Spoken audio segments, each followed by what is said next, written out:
जो बात बीजेपी की तरफ से कही जा रही है कि साहब आंकड़ों में जो सहानुभूति दिख रही है वो अपनी जगह, लेकिन इससे कांग्रेस को सत्ता नहीं मिलने वाली, कांग्रेस पार्टी अपना दावा कर रही है, लेकिन क्योंकि ये ऑल इंडिया सर्वे है और ऐसे में देश के हर कोने में जो बड़ी सियासी खबर है उसका 2024 पर किस रूप में असर पड़ेगा, अतीक कांड, उत्तर प्रदेश, योगी की लोकप्रियता पर क्या असर पड़ा, आप देख लीजिए। योगी की लोकप्रियता बढ़ी है, 44% कहने वाला ये सबसे बड़ा आंकड़ा है।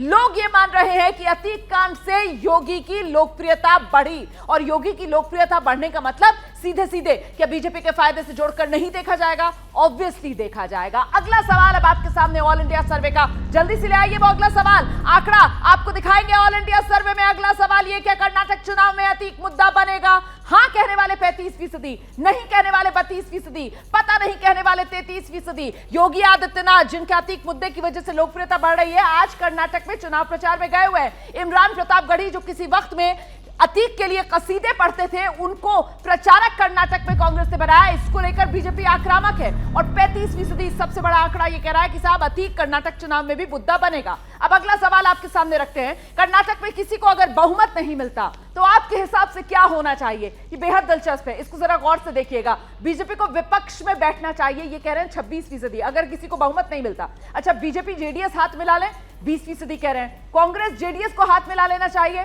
24% कह रहे हैं। राष्ट्रपति शासन लगना चाहिए, 14% कह रहे हैं। पता नहीं, 16%। अब इसमें ये देखिए, बीजेपी को विपक्ष में बैठना चाहिए और तीसरे नंबर पर कांग्रेस जेडीएस को हाथ मिला लेना चाहिए। मतलब बीजेपी को सत्ता में नहीं आना चाहिए। एक तरीके से ये बात कहने वाले सीधे सीधे 50% लोगों का आंकड़ा बैठता है कि कर्नाटक में अगर बहुमत नहीं मिलता है तो फिर अपराजिता जी, मतलब घुमा फिरा कर सर्वे का आंकड़ा यह कह रहा है कि बीजेपी को किसी तरीके की जोड़तोड़ नहीं करनी चाहिए सत्ता में आने के लिए।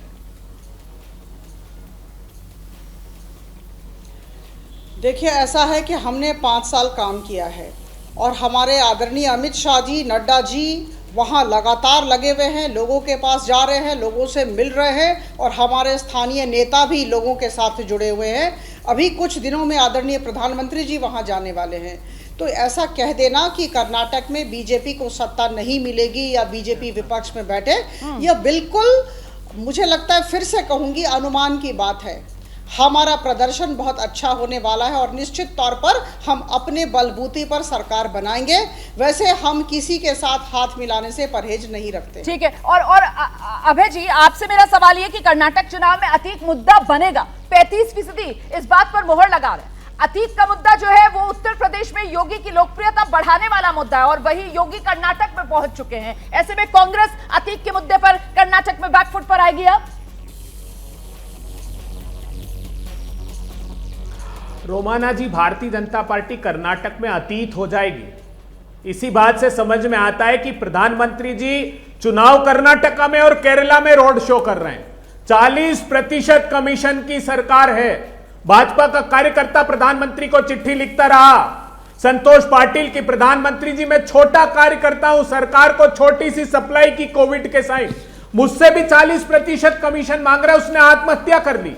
वहां के लिंगायत समुदाय के मठ मंदिर चिट्ठी लिख रहे हैं कि हम तक से 30% कमीशन ये सरकार मांग रही है। वहां के ठेकेदारों ने जुलूस निकाला प्रधानमंत्री को चिट्ठी लिखकर।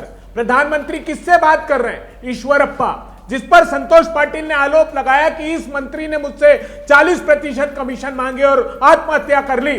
प्रधानमंत्री जी उसके प्रति सद्भावना व्यक्त कर रहे हैं। इससे समझ में आता है कि कर्नाटक का चुनाव किस दिशा में जा रहा है। भीषणतम भ्रष्टाचार में डूबी कर्नाटक की सरकार और वहां के नागरिकों को इस बात का समझ विकसित हो गई है कि अब अगर हमको 2000 रुपए महिलाओं को चाहिए, 20 सेकंड अगर आप जवाब देना चाह रही हैं, सिर्फ 20 सेकंड समय मेरे पास इतना ही है क्योंकि बहुत से आरोप लगा दिए हैं अभय जी ने। अपराजिता जी,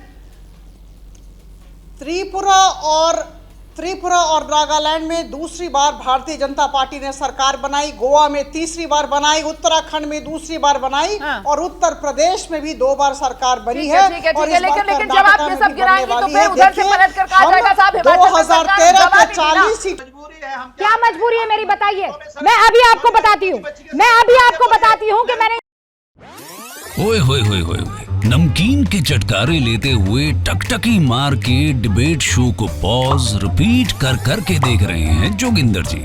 इनकी तरह आप भी देखें अपनी फेवरेट डिबेट्स को रिपीट कर। और डाउनलोड कीजिए एबीपी लाइव ऐप अपने स्मार्ट टीवी पर।